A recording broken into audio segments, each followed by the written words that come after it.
글에 이렇게 나와요. 메뉴도 따셨어요. 서비스 기획 / 역기획 이런 메뉴를 이제 딱 따요, 블로그에. 첫 번째 글, 역기획이란 역기획을 막 다 뭔지 정리해 주셨어요. 그리고 마지막에 항목을 이렇게 앞으로 무슨 회사를 역기획을 하겠다 까지 있어요. 제가 그 다음에 계속 기다렸거든요. 계속 안 올라와요. 그럼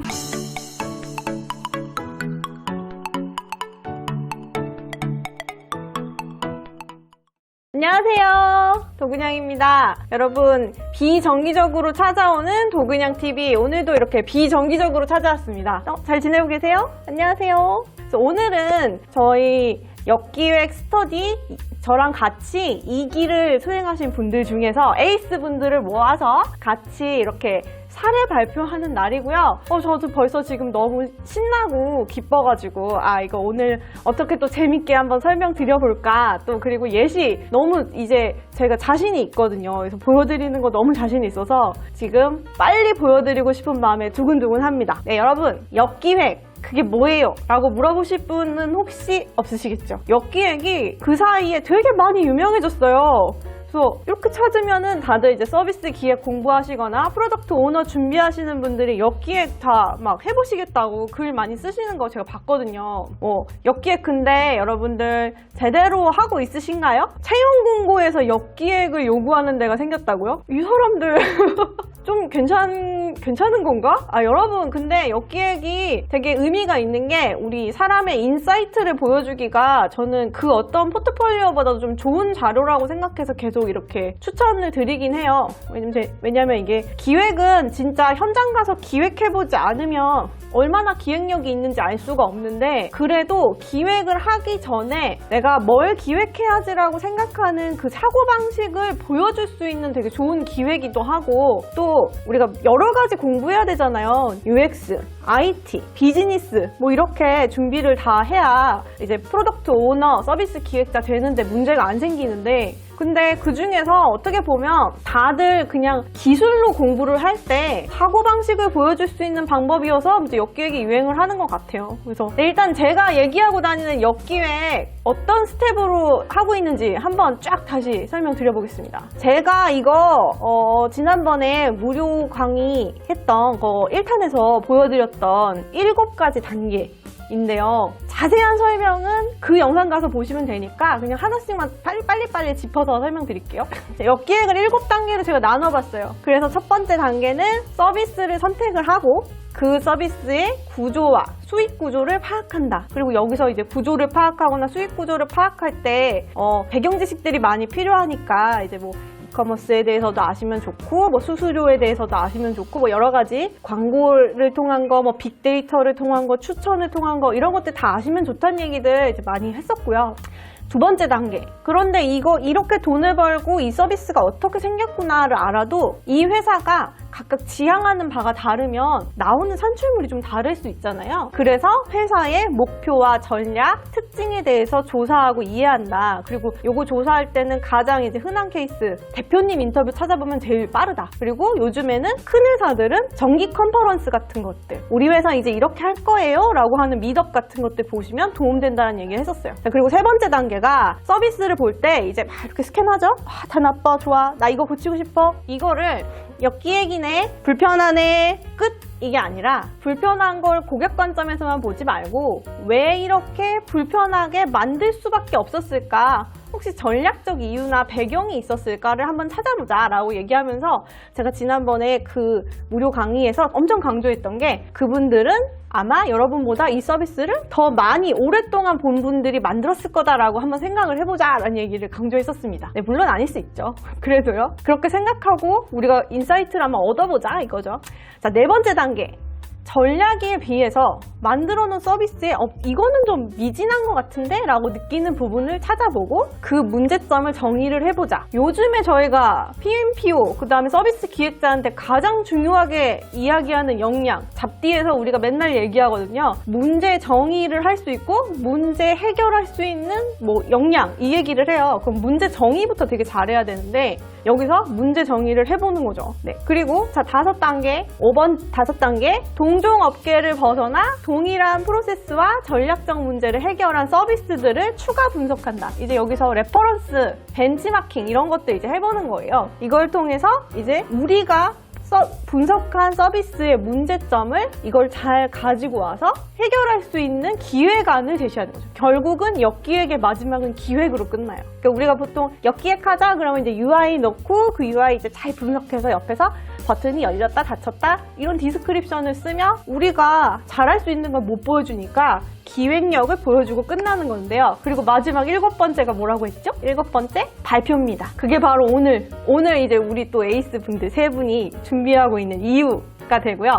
많은 분들 앞에서 이제 발표하고 피드백을 받고 하는 거예요. 그러면은 오늘도 그래도 제가 뭔가 하나는 짚어드려야 될 것 같아서 원포인트 레슨으로 하나를 가져왔습니다. 뭐냐? 오늘 가져온 제 내용은 역기획. 이러면 안 돼요. 를 준비해봤어요. 역기획 잘했는데 분석까지는 진짜 다들 잘하시거든요? 근데 기승전망이 되는 이유.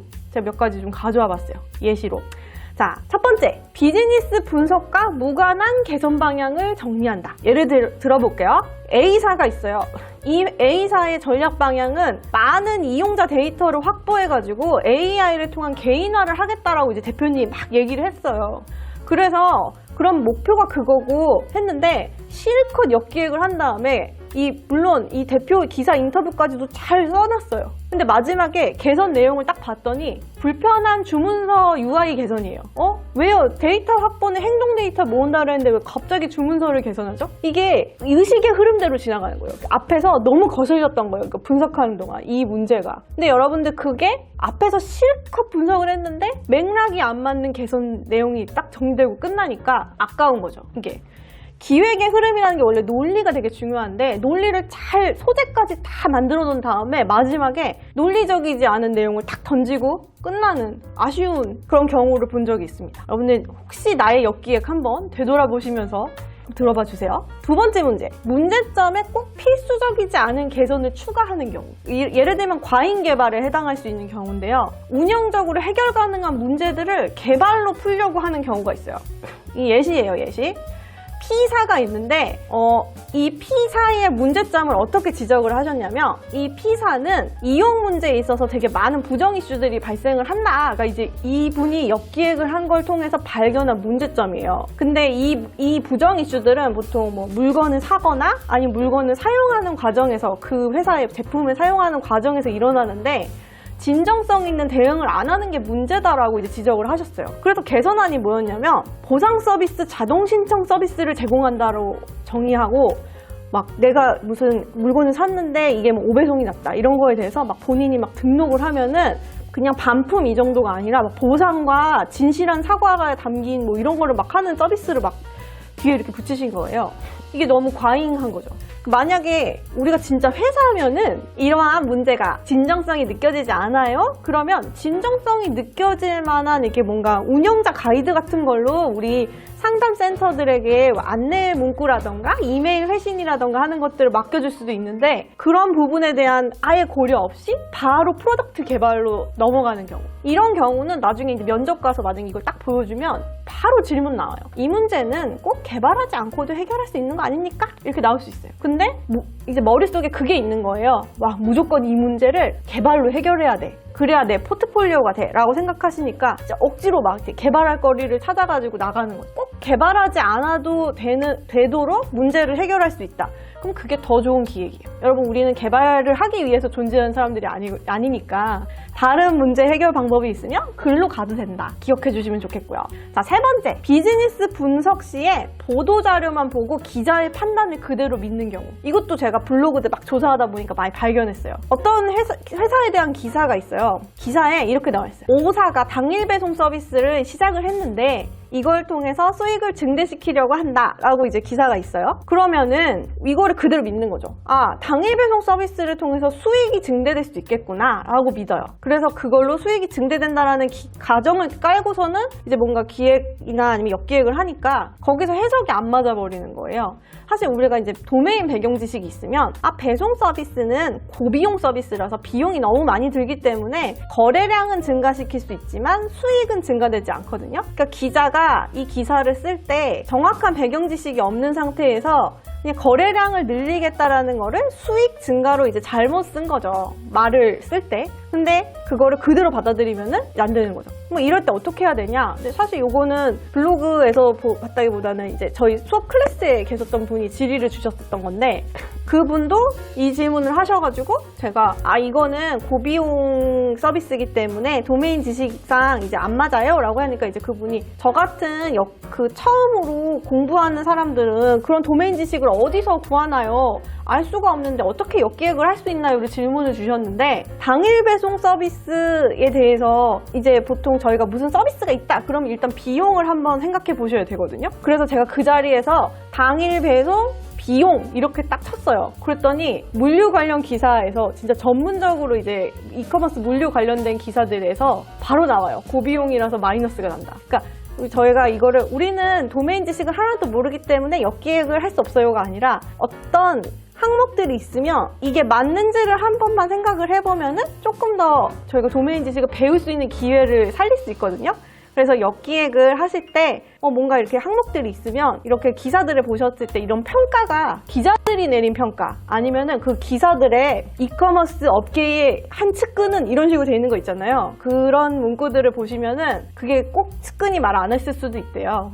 그래서 한번 이게 맞는 말인가 한번 생각해 보시고, 상식적으로 뭐가 맞지 않거나 아니면 한번 검증해 보고 싶으시면 검색 한번 해보시면은 거기서 도메인 지식이 한번 더 늘어날 수 있어요. 자, 그리고 네 번째, 역기획 시 프로덕트 포커싱이 없어서 너무 많은 프로덕트에 치이는 경우가 생겨요. 그러니까 제가 이번에 이건 스터디를 저희가 진행할 때 뷰티 커머스 5사를 분석하신 분이 계셨는데, 이 회사가 엄청 서비스가 많은 거죠. 이미 되게 큰 규모의 회사들은 프로덕트가 어마무시하게 많아요. 근데 그 어마무시하게 많은 서비스를 다 분석을 하고 역기획을 하려다 보니까 이 서비스들 목표가 다 다른 거예요. 그래서 그 중에 하나를 못 잡고, 아니 이거 분석하는 시간이 너무 오래 걸리고, 이것들을 전체적으로 묶어서 바라볼 수 있는 방향성을 찾기도 너무 어려워지는 거예요.